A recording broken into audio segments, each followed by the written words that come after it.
We had another interesting person, Hank Palmer, down there at Albert Wooded. He's passed away now, but he was an awesome guy. Really very inventive and creative. He was known for having a steam-powered motorcycle. He had steam-powered boats. Interesting guy. So some guy owed him money, but he had an aluminum rowboat, and so Hank is like, well, I'll take the rowboat in exchange for what you owe me. And the guy's like, okay. So now Hank's got a rowboat down at the airport, and he's like, what am I going to do with this thing?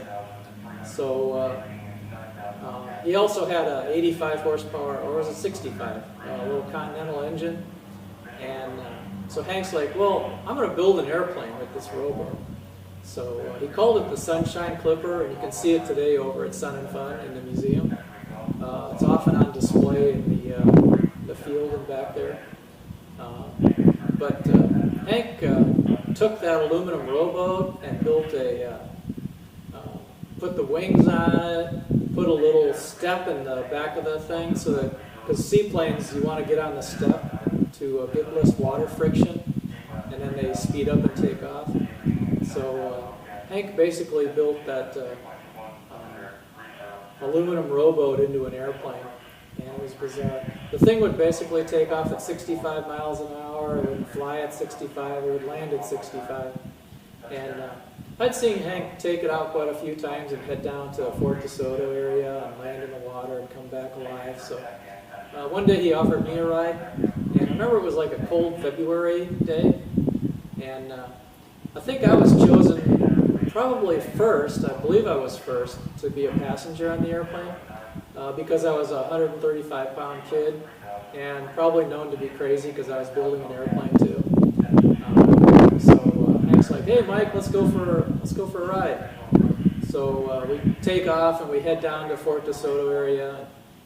It's really calm water, really flat. So he lands in the water, and the spray, kind of unbeknownst to Hank, it comes around the front of the boat and basically soaks the rear passenger. So after a couple landings, I'm just totally drenched, I'm soaked. And it's really cold out, so I'm freezing. And so we head back to Albert Wooded, land back at Wooded, and have a good laugh that the boat actually got 2 people out of the water, and we have to do a little bit more with the spray rails and keeping the water from getting to the back.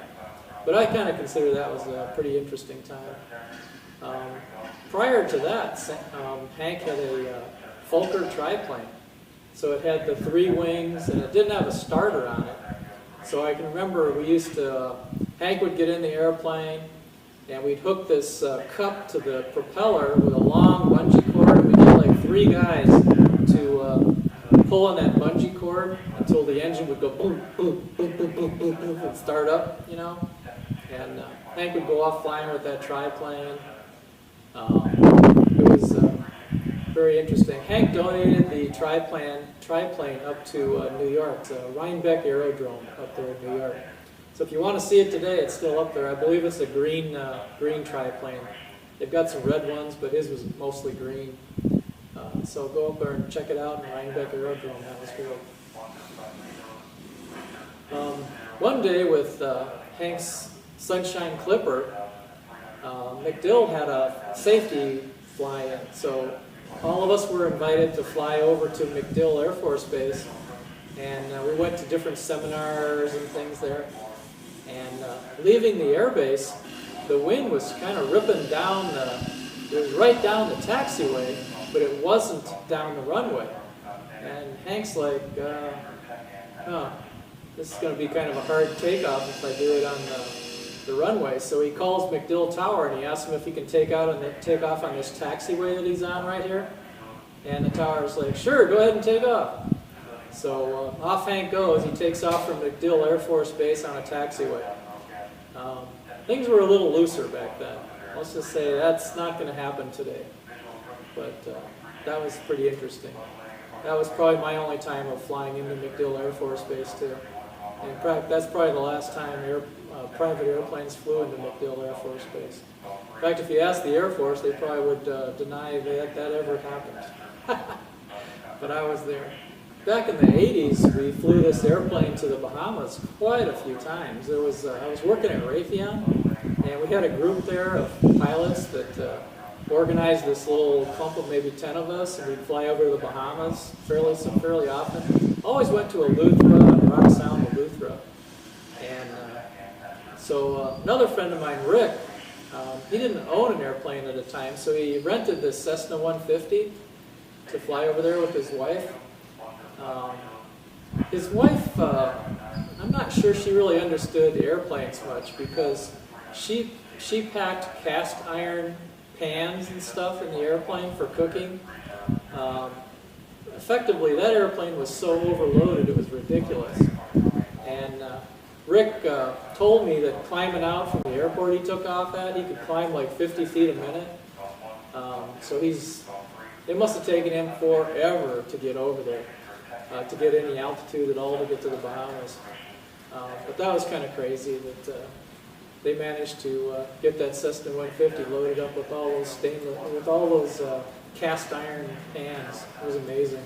I was with George one day, and we were going to go flying, and so we figured we'd take the Breezy up and go flying around a little bit. I used to play games with him with the Breezy. I was sitting in the back seat, and he's flying it. So he used to like to let go of the stick and just try to fly the plane by leaning a little bit. And that day, I was in the back leaning over like crazy, which gave it a lot of drag to the left and would roll it off to the left and stuff.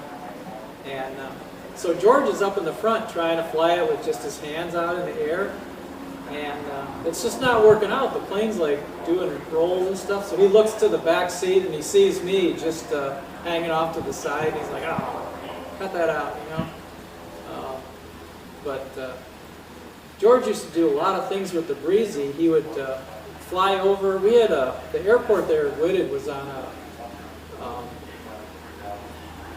It basically looked like an aircraft carrier. It's right on the Tampa Bay. So George would come in to land, and the tower would actually tell him, "Caution for the seawall on landing." He would actually have to climb up the 20 feet it was to get over the seawall before he could land. And tower used to constantly tell him, "Caution for the seawall on landing." We also had to look for sailboats that were coming through, so because their masts were way taller than us. So this time with the Breezy, we were going to go for a ride, and we fired up we dragged the plane out of the hangar, and we sat on it and turned on the radios to hear the tower and stuff, and we couldn't hear anything. The radio was broken, so we quickly dragged it back in the hangar, checked some stuff out, got the radio working again. That was okay.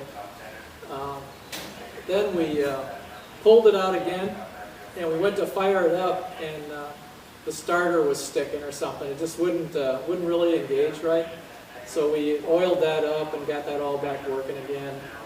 And then we fired it up again. We tried firing it up, and it started. And this time we rolled to the end of runway 18, and we're sitting there in position, before we got onto the runway, still in the taxiway. And this banner tour comes in and tries to pick up a banner, but he crashes basically right in front of us, not on the runway, on the grass right next to the runway. And George and I looked at each other, and we're like, 3 things just happened to stop our flight, and we're like, no. So we taxied the airplane back to the hangar, and we put it away for the day. Oh, the Breezy too was pretty funny. George is a very giving person, and he's like, "Oh, take the Breezy, try to, go fly it, see how you like it," and stuff. So one day I finally did jump on the Breezy. Again, I was a 135-pound kid then, and so fired up the Breezy, and it just jumped off the ground. It was up and climbing like crazy, and I got away from Whitted a little bit, and I started, messing with the stick and stuff, and you'd move the stick way over here, and the plane would eventually start doing a right roll and stuff, and then back, and it would eventually get back. So basically, you could do this with the stick all day long, and it really didn't do anything to the plane. Pitch, it went up and down pretty good with the pitch. The pitch was fairly stable, sensitive, I mean. But I got back to the airport, and came in for a landing, and you flare out. So I'm holding the stick back, and I'm flaring out, and squeak, squeak. Main tires touch down. It's got a nose wheel on the Breezy, and so I'm just holding the stick back, and the plane basically rolls to a stop, and then plump, plumps, the nose falls down. And they were all laughing at me for that, just because, you know, I didn't have enough weight to hold that nose down. But so that was a successful flight. Made it there, made it back, and they got a good laugh out of it. So it worked out. Well, this is probably a little bit important for some of the stories, but we had George Reed and Bill Buston and Harry Fletcher. These guys all created this thing called the Squirrel Squadron, and it was a big group of maybe 20 guys that hung out down at Albert Wooded in the hangar and would tell hangar stories and stuff. But the Squirrel Squadron had one way that you could become a member of it, and that was that you had to screw up something with an airplane.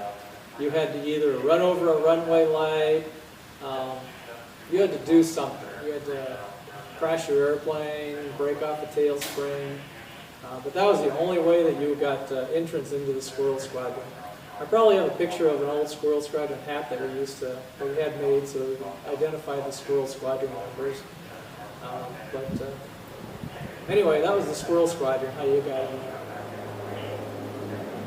Oh, by the way I got into the Squirrel Squadron was, I was coming in with this airplane, and I had just been up to a grass field that had an incline to it, and then it was flat, and it was very short, so I knew I had to come in really slow. So I did that. I came in real slow, but then I ran out of elevator authority, and I basically smashed into the incline part of it. I just quickly did a go-around, flew back around, landed, no problem the second time. Yeah, today I would have considered that a too dangerous airport to go to, but when you're a kid, you're dumb. So I wouldn't have gone there today. But when I came back to Albert Wooded to land, again, I hit the very center of the runway, those little markers with my tail wheel, and bink, it snapped off my tail wheel when I hit the center marker. And we just turned 90 degrees to the left and stopped. The tail came up and then the tail came down. So it cracked off the tail wheel, and it made a crack in the tail cone just in front of the vertical stabilizer. So a little bit of work to fix up, but that's how I got into the Squirrel Squadron.